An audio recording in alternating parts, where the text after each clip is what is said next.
And we are back again with another week of Record Live. And it is wonderful to have Zanita, as always, joining us. And also Olivia. Welcome, Olivia. Hi, thanks for having me. Now, Olivia, for those of you, if you haven't met Olivia, she is helping us out with some lots of writing for Record and a few things, other things in Adventist media in the production department. And she has varied interests and many talents. And today, we're going to be reflecting on an article that she wrote in the Adventist Record recently. But I want to give some background before we start. So, this article, this week, in the week we're recording this, has a mental health emphasis. The 12th of September is always Are You OK Day, which encourages people to reach out and make sure that people are doing okay around them, brings awareness to some of the mental health challenges that people are experiencing. And I believe the 10th of September is also World Suicide Prevention Day, which comes also in that same week. So, September is a time where maybe we should all year round, but September is definitely a time where awareness is raised and attention is driven to mental health. And it does relate to the conversation we're going to have this week, because Olivia wrote about mental health, but in a different sort of context than I'd seen it done before. And we're going to explore today some of the links between the Adventist health message and our mental health. So that's where we're starting this conversation, and we'll see where it leads us in the next half hour or so. It's very good to have this conversation, but none of us are qualified mental health professionals per se. So this is to give some broad background information to just generally help us feel well. But at the same time, we would encourage anyone who's listening, watching this, that wants to go deeper, go further, definitely consult with professionals. That's important to do. This is just meant to be broad and generic information. So without further ado, let's get into it. Olivia, first question. Yes. Maybe should be a fairly straightforward one. Where'd your interest in mental health and the health message, what led you to writing this article? Where'd that interest come from? Well, I've always been quite interested in mental health ever since a young age. I remember back in primary school going through some experiences which at the time I didn't know were related to depression and anxiety.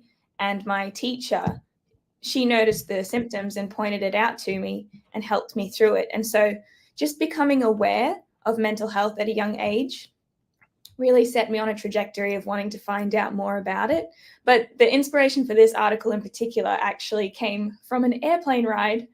It was a 20-something long hour journey, and I was sick of watching movies. I was sick of reading. I was sick of talking to people. I just wanted something where I could put my headphones on and switch off. And so I was scrolling through the podcasts that the plane had available. And one of them was on this idea of the metabolic theory of mental health. And it just caught my attention. And I thought, oh, that's a bit odd. I haven't heard of this before. So I had a listen. And it was Dr. Chris Palmer, who's a medical doctor, talking about this new theory that's come out in recent months and years that I decided to write the article on. Yeah. Can you tell us a little bit more about this? I know this is what you wrote the article on, the metabolic. What is it? The metabolic what? The metabolic theory of mental health. Yeah, it's a long name. Can you unpack a little bit more? Like, what does that mean, or what about that interested you? What is the gist of the podcast saying, or what did you actually write the article about unpacking that? Yeah, sure.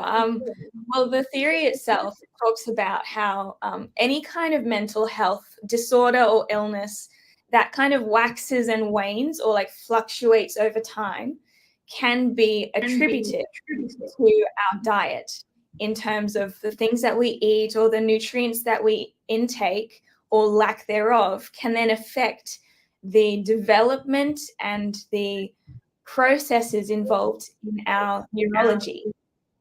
And the way that this theory has been explained is that in our cells, we have what we call mitochondria. You might remember it from high school. It's the powerhouse of the cell. Yes, you're nodding. And these mitochondria, they're responsible for a lot of different processes, primarily the production of energy.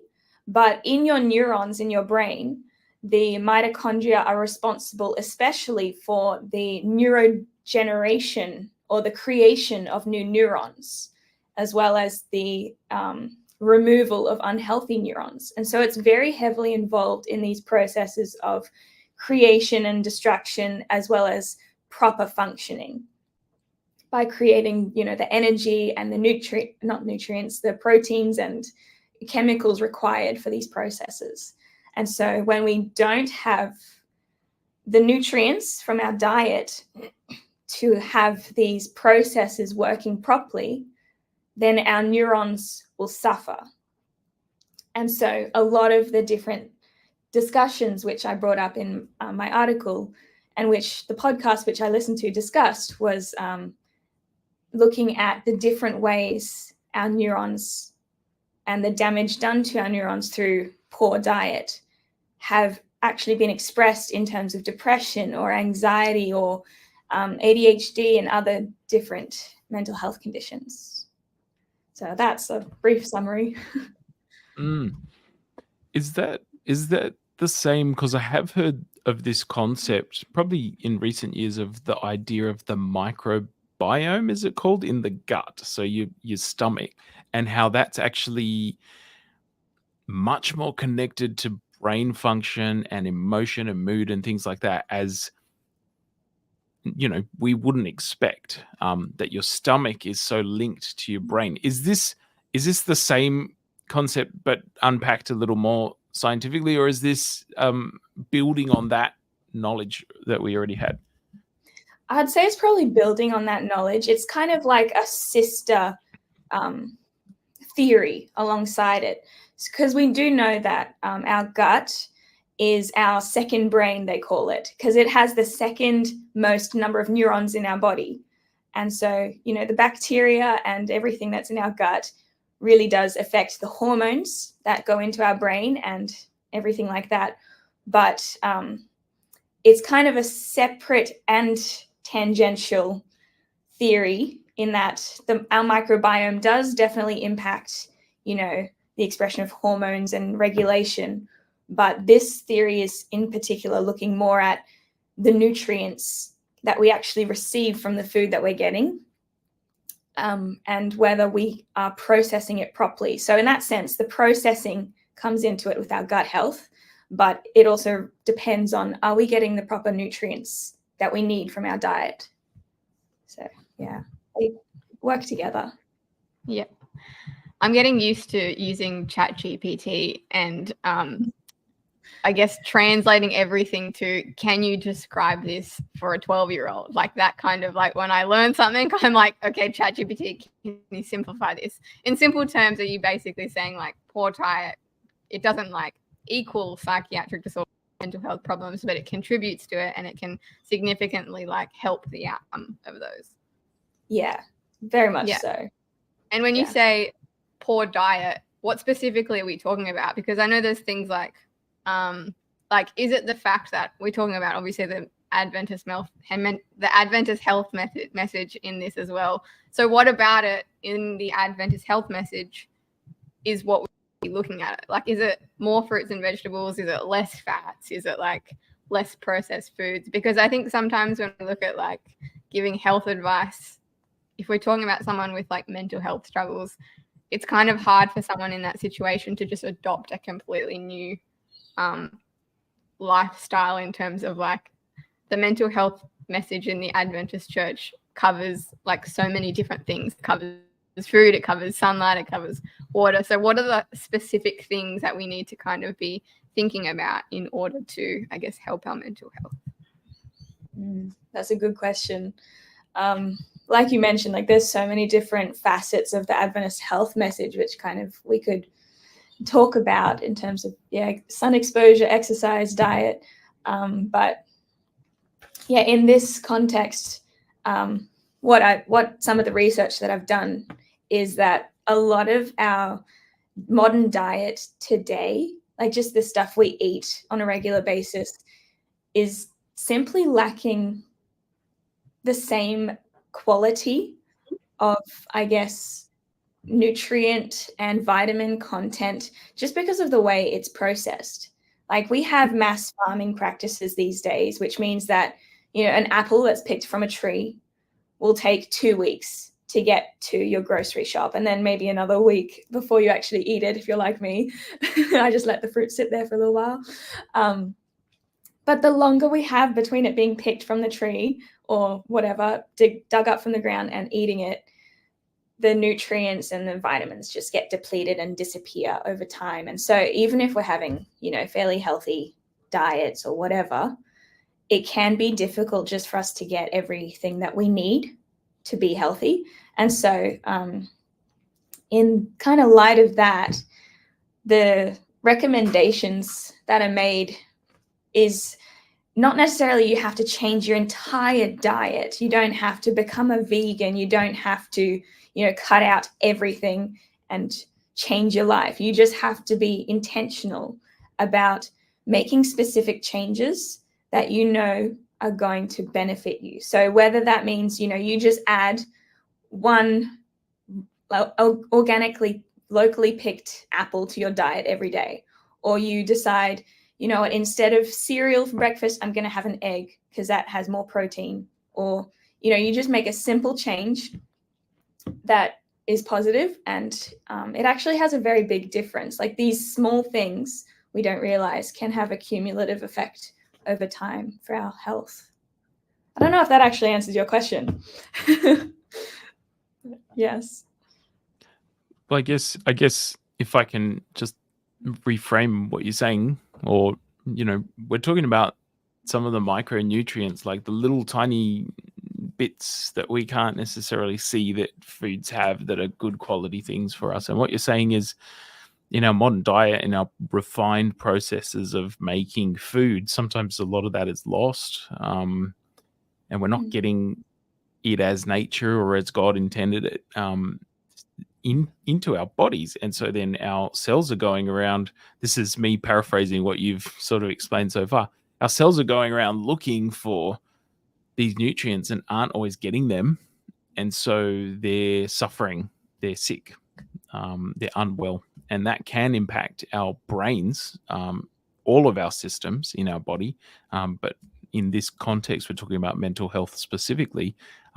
It's just not necessarily getting the right things. And I guess to what Anita was saying, if you've got a chronic condition, there's other things you might need to consider before you get to a point of, hey, I can completely change my diet or change my routine because I'm struggling with one of these heavy sort of things. But as you mentioned at the start, this is sometimes for those, maybe for prevention as well. It's good knowledge to know that if we're doing the right things in our diet, we will help maybe not avoid completely, but minimize some of the impacts of some of these conditions, but also, preemptively, preventatively get ahead of them before they happen, so they're not maybe as severe when they do happen. And it's also not for the chronic chemical imbalances, but the fluctuating, seasonal, we know in Europe, when it's winter and they're not getting as much sunlight and people are feeling worse. People are feeling mentally, they're struggling. And so perhaps having a good diet in the lead up to winter will help your brain process some of those changes. I think that's where we're going. Now, can I just add something like that, Jared? I've often heard, just on what you were saying, Olivia, I've often heard that, and I've had this advice received before, that it's easier to add things than to like subtract all these things. So I think when people look at their health, they're often like, oh, I've got to stop eating this and that and rah, rah, rah. But I like what you're saying, Olivia. It's like if you start adding things, then the other things will just automatically go. So it's like if you eat the egg first, then you might not get to the cereal. And it's like just a different way of like applying things, is like don't so much think about all the things you have to stop doing, but start implementing the better things, and the other things will just like slowly kind of go. So like if you're filling your life with all of these good things, then if you have a block of chocolate or if you have some corn chips, it's not going to have as big of an impact if you're eating, like doing all these other positive things, like going for a walk in the sun every day, or eating an apple for breakfast. Like, yeah, like you said, just adding these positive things is going to have a bigger positive impact than if you're subtracting a lot of things from your lifestyle. Yeah. And it's easier. Anyway, hit it, Jared. Well, I was just going to say, to this point, you could be forgiven for tuning in and thinking, oh, this is a science podcast. This is a diet, advice podcast. We're a podcast about faith and life and church and the Adventist, church that we're part of. Bring us back to that. What's the link here? How can we understand the health message? Even perhaps some people may listen to this and be like, what's this? They're talking about the health message. Can you just give us some context for what the health message is as you understand it, perhaps, and why you think it's such an important or instrumental part of this conversation? Yeah. From what I've learned in my experience as an Adventist about the Adventist health message is that it's really this experience, like it's a whole person journey of pursuing a good lifestyle. It's not just related to diet or physical exercise or mental health. It's your whole body and your lifestyle, how you live out, how you practice your life, the thoughts you have. And I think it's important for us spiritually because like our lives are not just physical. We have mental lives where we're constantly dwelling in our thoughts and thinking about how things are impacting us. And we have spiritual lives where, we understand that there's something more to life than just our day-to-day. There's greater meaning, greater purpose. And the Adventist health message, it talks about the idea of we are spiritual beings, and the best way for us to connect with God and connect with others and get the most out of life is by doing things which are going to make our physical body its best. And if our physical body is at its best, our mental and our spiritual will be impacted in a positive way. That's kind of my understanding of things. I can't remember what the other part to your question was. That's okay. I'm not sure I can either. That was a good answer. I like the emphasis on holistic living, that our spiritual, our mental, our physical, and even our social is all connected in terms of understanding ourselves as whole people. In this day and age, it's so easy to compartmentalize everything. Like, if I'm not doing such and such a thing, like, it's just that will affect this will affect that. But really, everything's interconnected, and seeing it like that gives us the best chance to, I guess, live good lives. You mentioned in your article the blue zone study, right? So the concept, and maybe just tell us as we go on a bit about the blue zones. But the blue zones is about people living longer, but it's also people living better, as in having a higher quality of life for longer. So you can tell us a little bit about how that applies to us as Adventists and what we maybe can learn from those blue zone studies. Yeah, so there's something that I mentioned in my article is, the blue zones, in particular Loma Linda, which is our Adventist center in California, where a blue zone in general is a location in the world where the population of that city or town lives on average to at least 80 years or more. That's what a blue zone is.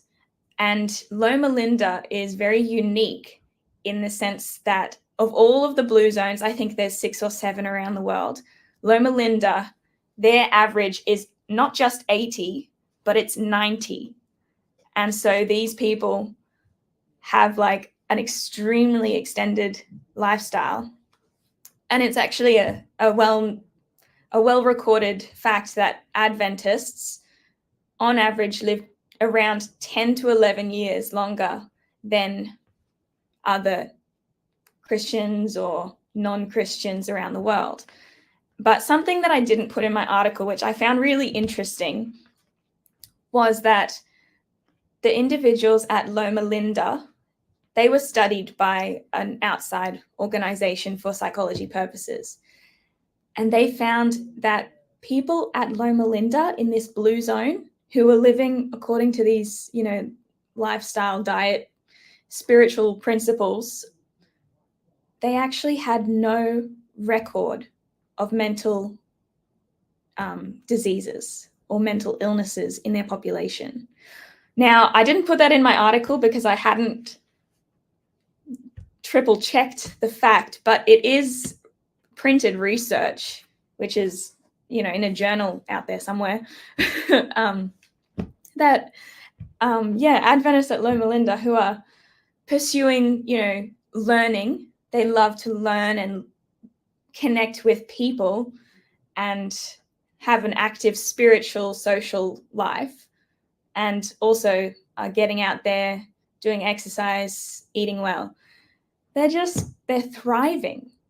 It's not just that they're avoiding mental illness. They're actually doing really well.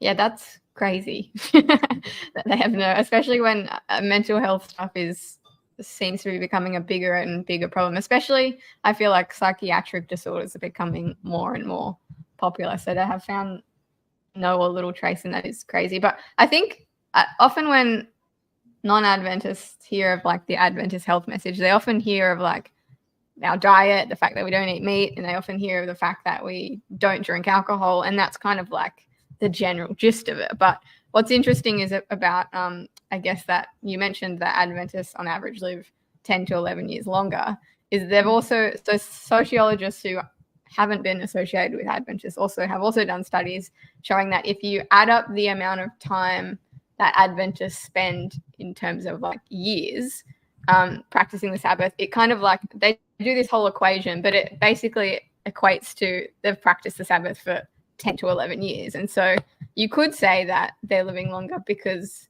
they're spending more time resting and in community than like the specifics of our diet. Like it's kind of one of those things where it's like probably an accumulation of things. I know that the Adventist Fellow, I think like the Depression Recovery Program, the Nedley Depression Recovery Program, and I think the Live More Project has looked at this as well, that acronym called New Start, which is like 8 different things that fall under the health message. I don't know if you know about that at all or can expand on that. I have learned about the Depression Recovery course.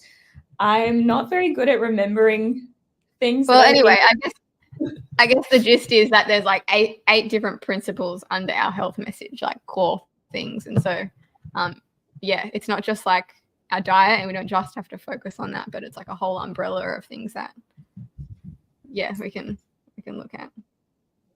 I think between us, we could get the 8.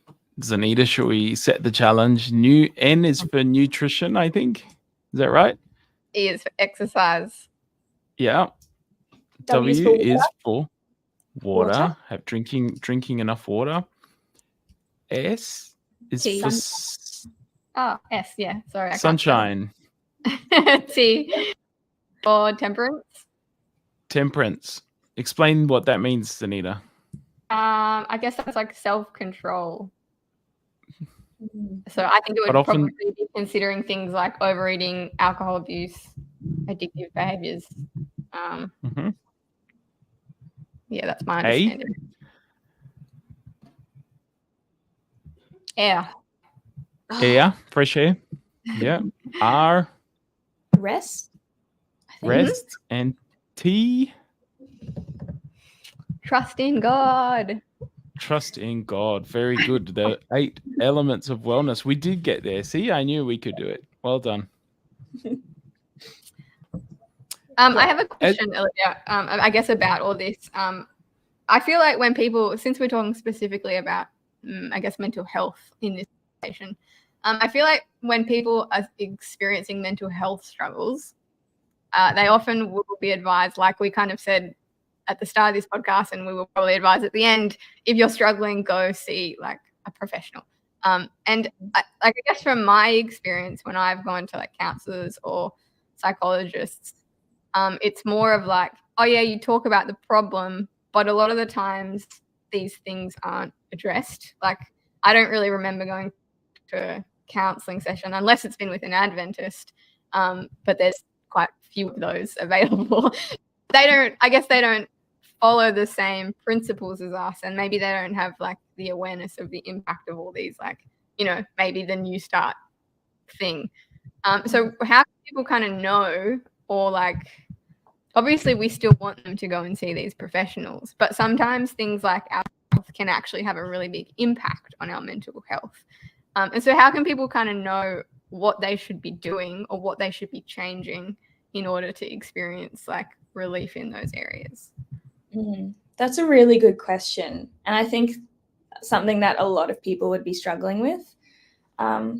Something that I think would be very important to mention is if someone has been in a state of, whether it's depression or anxiety or feeling unwell mentally for longer than 3 months consecutively, that is considered chronic mental unwellness and should definitely mean that that person goes to see a professional for counseling or for other therapies. That is probably your best delineation to know when you should seek professional help. That said, if you have, you know, any experiences of depression, anxiety, or other conditions, it's never too early to see a professional. And the thing with professionals is that they're trained in order to counsel you through cognitive behavioral therapies and treatments which are very specific and targeted at your condition, whatever it may be. The health principles which I've outlined in this article, they're very broad and very general. And so they can have a positive impact on a wide variety of conditions or illnesses. But that said, it doesn't mean it'll have a targeted and very specific directed impact. I did mention a few conditions in my article which outline that diet can have quite a targeted impact. In particular, the ketogenic diet for schizophrenia, where it's actually used as a treatment. However, when I say this, it's a professional psychologist who is giving this treatment and this advice to a client to take, you know, to go down this diet pathway. So I think for individuals who are struggling with mental health struggles, putting in these practices of lifestyle is never going to do any harm. It's always going to have a positive impact. That said, it's not a be-all and end-all cure for all problems. It's always very important to discuss what you're actually dealing with a professional. Yeah, and I guess that's the difference between going to the emergency room in the hospital because something's seriously wrong.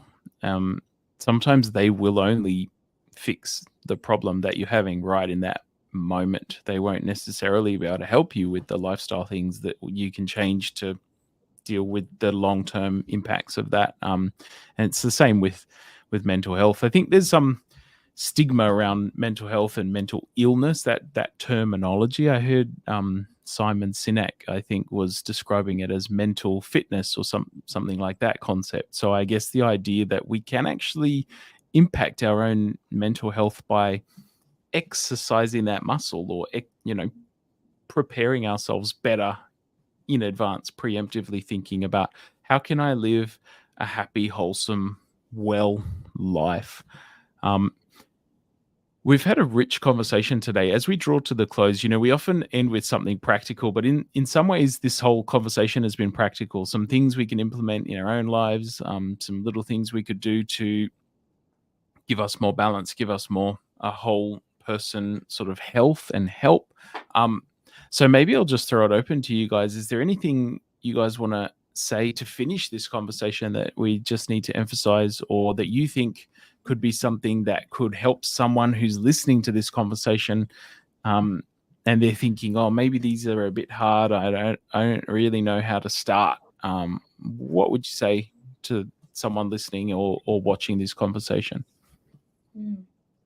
I think something very important to start off with saying is, if you are struggling with, any sort of mental unwellness, the first thing you should know is that you're not alone. About 40 to 50% of Australians go through either anxiety or depression or other forms of, mental struggles every year. So if you are going through things, it's okay. It's not your fault. It's just the way that our world is made that's putting a lot of pressure onto us and impacting us in our lifestyle and our diets. So that's one thing that I think is important to say at the outset. But in terms of stuff you can, I guess, do or take away from this, is there are very simple things that can be done which can improve your position. It can improve your mental state. And it can be as simple as, drinking water. I know I've struggled with discipline and being, proactive in doing what I set out to do, especially when it comes to diet. Oh, I love chocolate too much. But just having, one goal, it can be very, very simple. Having a glass of water every morning when you wake up, or doing stretches before you go to bed, or eating, I don't know, something green every day, or maybe even just once a week. Just having a very small, achievable goal that you can do, that's sometimes better for you than, a complete radical change to your lifestyle, because it's something you are in charge of, you're in control of, and you are achieving it. It gives you that sense of, wow, I've done something, I've accomplished something, and it's making me better. I think, just our abilities to treat ourselves just in that little way, give ourselves that sense of accomplishment, is beneficial too for our mental health journeys. How about that? Yeah, I'd probably just second that. I experienced mental health struggles for a few years, and I think when you're experiencing mental health problems, your motivation is a lot lower. So it's actually really hard, even though we might know these things about, like, exercise is really good for mental health and food is really good, it can be really hard when you're feeling that, like, depression or other things, to actually do those things because you're just not as motivated. And so I think I would just second what you said, Olivia, like just trying to do one thing a day, whether it's like, okay, today I'm just going to focus on getting sunlight, or today I'm just going to focus on going on like a gentle walk, or today I'm just going to try eat like one good meal. Like, yeah, so just not, I guess, trying to overachieve things and being disappointed, but just having grace on yourself in that period, and yeah, trying to do one small thing. Yeah, I like that you mentioned just offering yourself grace. Like, if you miss a day, or if you miss a week or 2 weeks, that's okay. You've still got the attitude that you want to change, and that's, a good place to start. Yeah. And I guess in the spirit of Are You OK, D, if you want to ask friends and families to be there for them, sometimes it's not a professional that you find you have the ability to seek out first. Sometimes that's such a hard step. Maybe just talk to someone. They may not be able to help you. You can't look at them as the solution to all your problems, but reach out this week, or be someone who is easy to reach out to. That's also important. If you're in a season of life where you're not dealing with some of this stuff, that's great. But are you a person who someone else can approach and get some support and some love from? Hey, we've fast run out of time today. Thank you, Olivia. Thank you, Zanita. A interesting conversation as always, and we'll see you again next week on Record Live. Thanks, Olivia.